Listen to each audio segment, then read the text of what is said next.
और आज का समाज रहनी कहनी से दूर है। जब रहनी कहनी की बात याद आती है तो हमें बैरागी साहब की याद आती है। आपके ग्राम में एक संत हुए,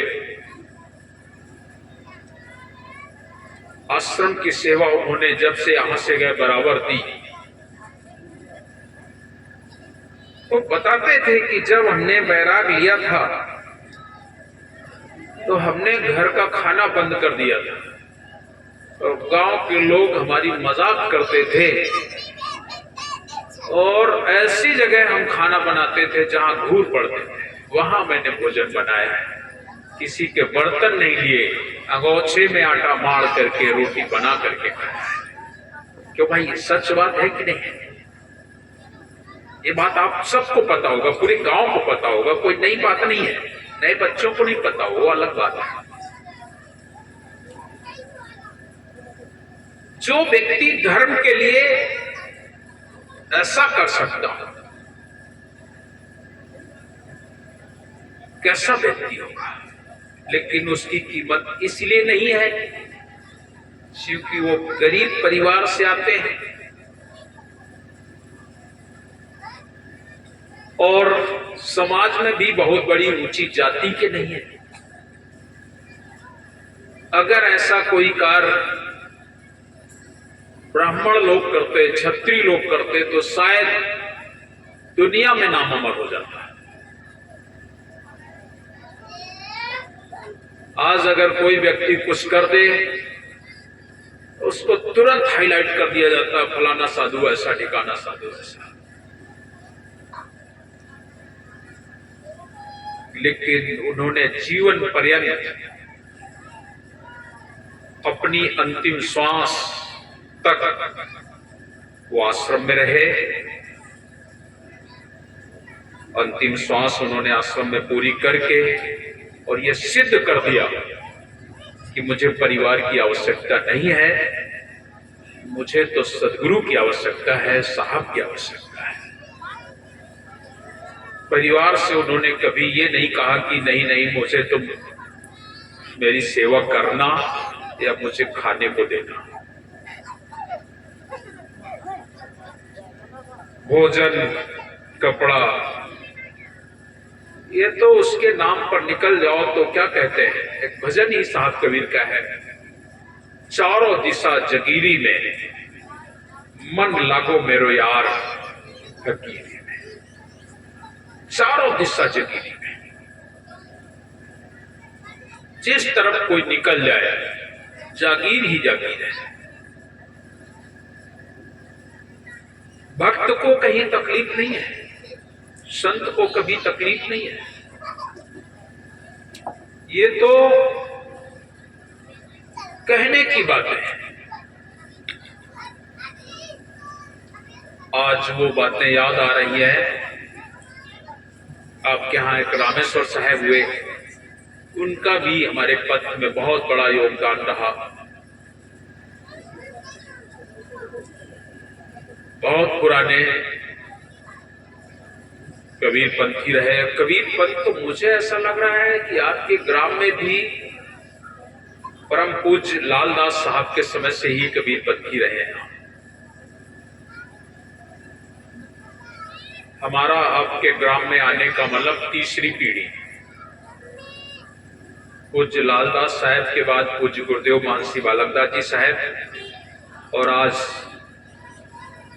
हम आपके यहां आ रहे हैं। सद्गुरु की महिमा अनंत है, अनंत किया उपकार, लोचन अनंत घड़िया, अनंत दिखावन। आप जिसकी शरण में हैं वो अनंत है, जिनकी महिमा का वार पार नहीं है, जिन्हें किसी सीमित दायरे में नहीं देखा जा सकता है। आज भले ही लोग उन्हें सीमित दायरे में देख रहे हों, लेकिन वो असीम और अनंत है।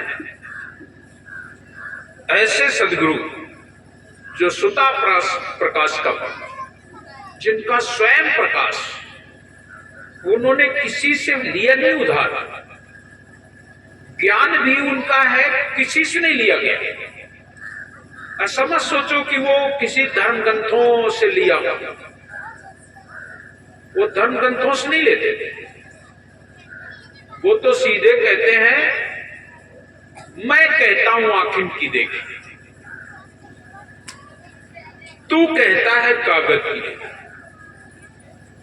संसार से कहते हैं कि तुम कागज की लिखी बातों पर विश्वास करते हो और हम आंख की लिखी बात पर, आंख की देखी हुई बात पर विश्वास करते हैं। तू कहता है कागज की लिखी, मैं कहता हूं आंखिन की देखी। तेरा मनुआ मेरा आवे कैसे, तुम्हारा मेरा मन एक कैसे होगा। तुम केवल कागज की लिखी हुई बातों पर विश्वास करते हो कि फला ग्रंथ में ये लिखा है, फला शास्त्र में ये लिखा है, फला जगह ये लिखा है। लेकिन सदगुरु कबीर साहब कहते हैं, मैं आंख से देख रहा हूं कि कहां पर क्या हो रहा है और कहां क्या कर रहा है। तो कैसे एक व्यक्ति सामने देख रहा हो और एक व्यक्ति लिखी बात पर भरोसा कर रहा हो, कैसे बात बनेगी। इसलिए साहब कबीर कहते हैं, तू कहता है कागज की लिखी, मैं कहता हूं आंखिन की देखी। तेरा मनवा मेरा हुए कैसे हो रे, कैसे होगा। ऐसे सदगुरु कबीर इस धरा भूमि पर चारों युगों में आए। सतयुग में उनका नाम सत्सुकृत पड़ा, त्रेता में उनका नाम मुनीन्द्र पड़ा, द्वापर युग में उनका नाम करुणामय पड़ा। कलयुग में सदगुरु कबीर साहब के नाम से हम लोग उन्हें जानते हैं। चारों युगों में उनका आगमन हुआ और चारों युगों की उनकी कथाएं हैं। ये कथाएं, ये सारा ज्ञान लिपिबद्ध करने वाले धनी धर्मदास जी साहब हुए। धनी धर्मदास जी साहब कसौधन वैश्य परिवार में जन्मे।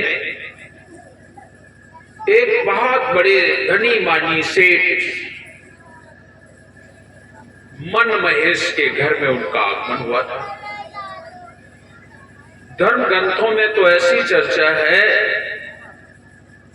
कि वो सत्यलोक के अंश थे, 8वीं श्रुति कहे जाते थे।